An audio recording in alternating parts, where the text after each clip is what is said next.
មានជនជាតិថៃមានឋានៈអតីតឧបនាយករដ្ឋមន្ត្រីថៃម្នាក់ឈ្មោះសាណាវឌីបានពោលពាក្យទាំងងងើលពួកថ្ងាសដើម្បីចង់បានទឹកដីខ្មែរគេបានប្រាប់នាយករដ្ឋមន្ត្រីរបស់គេថាបើសិនជាខ្មែរប្តឹងគេទៅ ICJ អំពីប្រាសាទតាមាន់តូចប្រាសាទតាមាន់ធំតំបន់វាល3និងប្រាសាទតាក្របីគេថា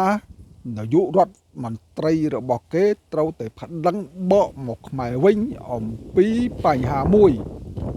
គេថាឲ្យប្តឹងអំពីខេត្តកោះកុងគេថាខេត្តកោះកុងគឺជាខេត្តរបស់គេកាលចំនួនជប៉ុនច្បាំងនៅសង្គ្រាមលោកលើកទី2ជប៉ុនបានកាត់ខេត្តកោះកុងនេះទៅឲ្យថៃតែដល់ឆ្នាំ1946បារាំងចូលមក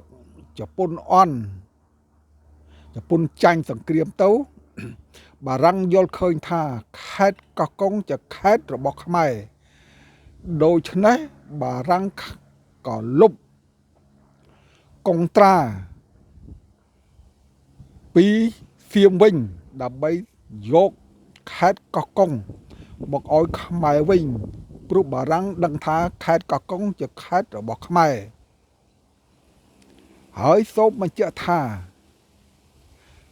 ថៃនេះជនជាតិថៃក៏កើតជាជនជាតិជាប្រទេសនៅ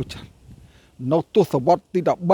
13ហើយប្រាសាទយើងទាំងពួងទាំងឡាយដែលខ្ញុំបានជម្រាបជូនខាងលើកើតនៅទសវត្សរ៍សតវត្សរ៍ទី11តើជារបស់ថៃយ៉ាងម៉េចទៅនេះសូមបងប្អូនគួរពិចារណាយល់ដឹងតាមការគួរ